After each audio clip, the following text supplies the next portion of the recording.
Brooksaw Antiques here. Today we have this 1979 Royal Sabre vintage portable typewriter. I'm going to show you how to use the functions and make sure they all work. Up top is the adjustable paper guide. This helps you guide the page in straight. I'm going to line that up with the edge of the platen, which is this main roller that feeds the page.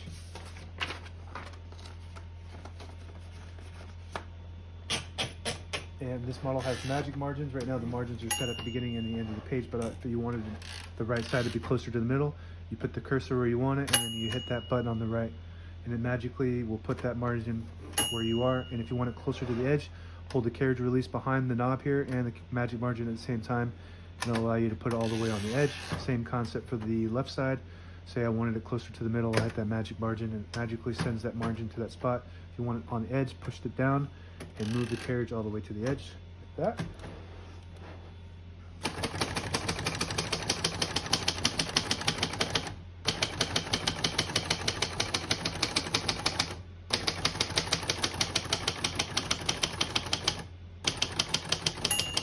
Once you hear the bell, you're at the end of the margin. You hit this line space, gets you back to the beginning, and skips 1 or 2 spaces. Right now we have it on single, but if you want double, there's a switch right here. Flip it down 1 and it skips 2. That works good. We're going to keep it on single and finish typing. And as you can see, all the keys type nice and none of them skip or stick. I'll type a sentence in red on the next line. Switch from black to red. You just flip that switch up. It'll print the bottom portion of the ribbon. When you have it in the middle, it prints the top portion of the ribbon. When you have it all the way down, it doesn't print any ink at all. It just leaves a stencil for copying purposes.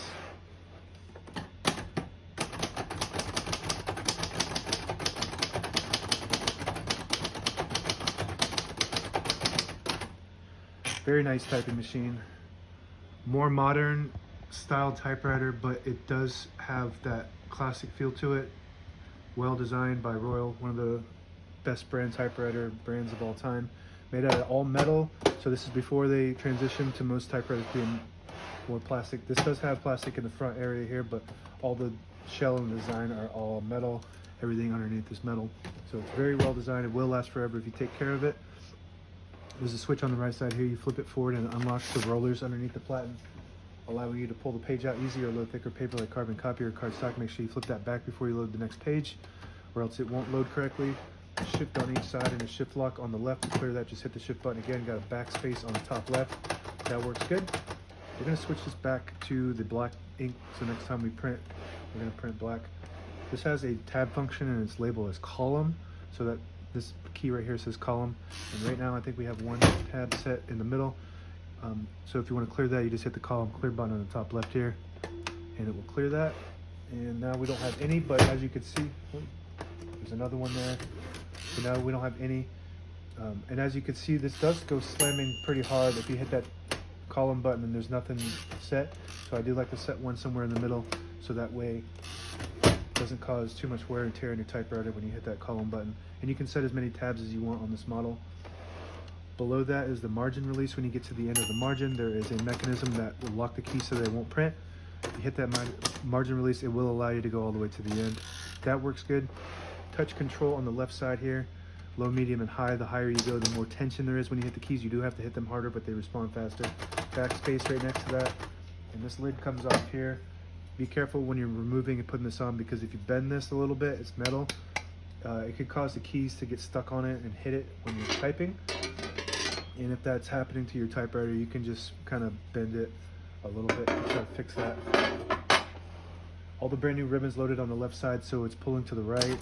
Clockwise, if you want to switch that direction, you just move that the holder right there, and we'll change the direction to the left. And it's the same concept for each side. So make sure it's pulling to the correct side.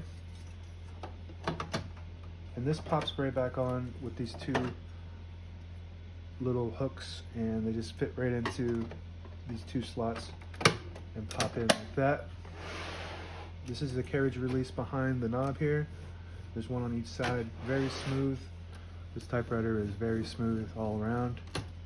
And if you push in this button on the knob here, just like a lot of typewriters, it will disable the spacing when you turn the knob, so you can get to an exact spot on the page. You let it go, you get those clicks. Each one of those clicks is a half a space. Same concept with this lever.